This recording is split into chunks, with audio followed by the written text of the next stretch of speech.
नमस्कार दोस्तों। आज का जो टॉपिक है वो एक माँ अपने पुत्र को,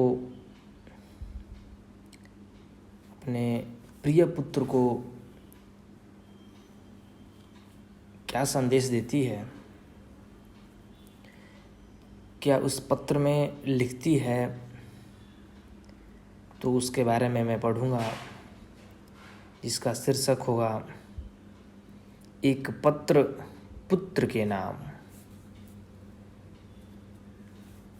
माँ लिखती है, प्रिय पुत्र, आज मेरे जीवन का सबसे खूबसूरत दिन था।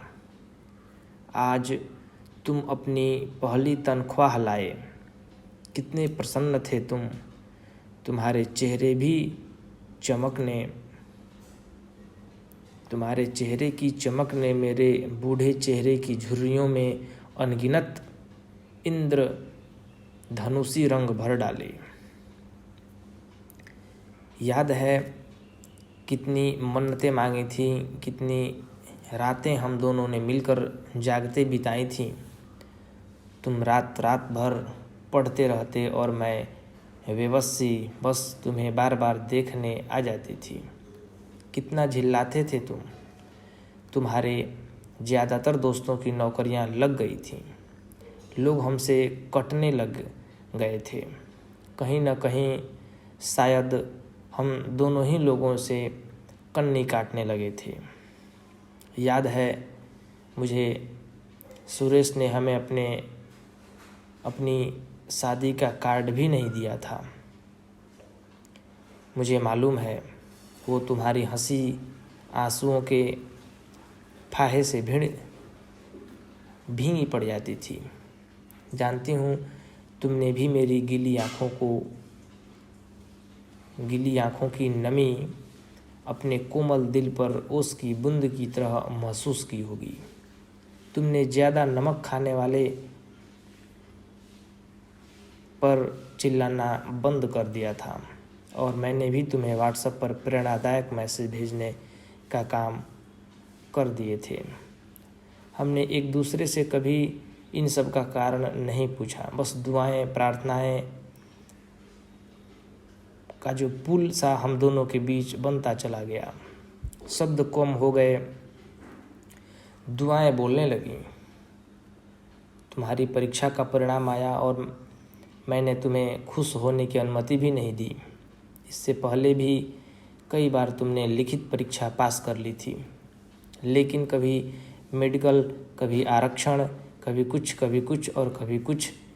अपनी मंजिल तक आते आते कैसे तुम पीछे धकेल दिए जाते रहे। तुम्हारा वो क्रंदन आज भी मेरी सांसें घूंटता है। तुम्हारी असफलताओं ने तुम्हें अनुशासित तरीके से पढ़ना सिखाया, सिर्फ खुद पर विश्वास करना सिखाया। तुम कमजोरी में भी मजबूत होते चले गए। तुम्हें पता नहीं, तुम्हारे उस आत्मविश्वास पर मैं बहुत गर्व महसूस करती थी। तुम्हारा ज्ञान, जागरूकता चरम सीमा पर पहुंच रही थी। कई बार तुम ऐसे शब्द का प्रयोग करते कि मेरा सिर ऊंचा हो उठता था। मैंने वो कभी सुने भी नहीं थे। कितनी गहराई से तुमने हर विषय को पकड़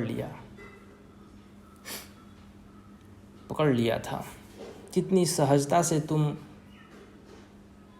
केबीसी के बहुत से प्रश्नों के उत्तर दे देते थे।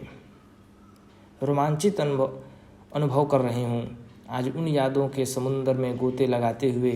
तुम्हारी मेहनत तुम्हारे चेहरे का रंग बदल रही थी और याद है मैं भी सारा दिन जाप करने की बजाय मुस्कुराने लगी थी।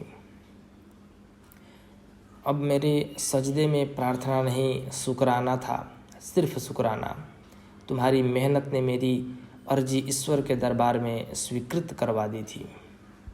फर्स्ट लिस्ट में तुम्हारा नाम देख मेरी खुशी की कोई सीमा नहीं थी। सब बेड़ियों से स्वतंत्र उन्मुक्त आकाश में मेरा नन्हा सा दिल ऊंची ऊंची उड़ानें भर रहा था। आज तुम्हारी तनख्वाह का चेक देखकर लगा कि अभी भी खुशी अधूरी है। आज भी तुम्हें नाचने कूदने का अधिकार नहीं।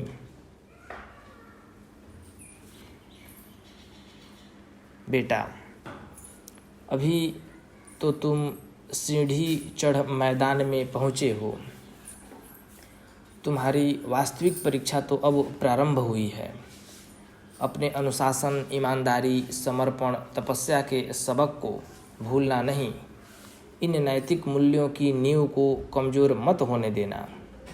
माया की कितनी भी आंधियाँ आए, तुम अडिग रहना। कोई भी लालच तुम्हें विचलित न कर पाए। कर्म ऐसा हो कि तुम्हें तुम्हारे बाद भी याद किया जाए।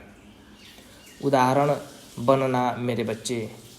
कीचड़ में कमल की भांति अपनी खूबसूरती की महक फैलाते रहना। याद रखना, पैसे की चमक मृत तृष्णा है। नज़र तो आती है लेकिन है नहीं। अपने उत्तरदायित्व ऐसे निभाना कि रात को हल्के दिल से मीठी नींद सो सकूं। पैसा सिर्फ दवाइयों का प्रबंध कराता है। स्वास्थ्य की नेमत संतुष्टि से आती है।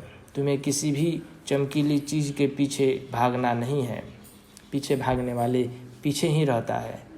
तुम जीवन भर सख्त कदम गड़ाकर सतर्कता से बाएं दाएं देखते हुए चलना। चमकीली आंधियाँ कहीं तुम्हारी आंखें न चुधिया दे, उससे सावधान रहना।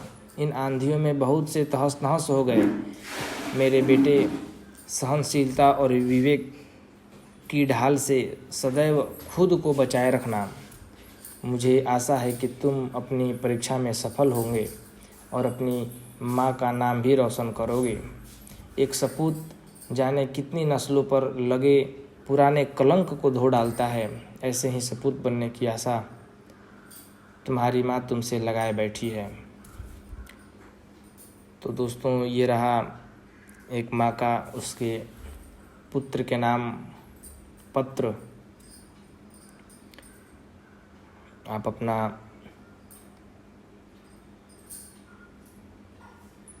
रिप्लाई ज़रूर दीजिएगा। आपको कैसा लगा? बहुत बहुत धन्यवाद।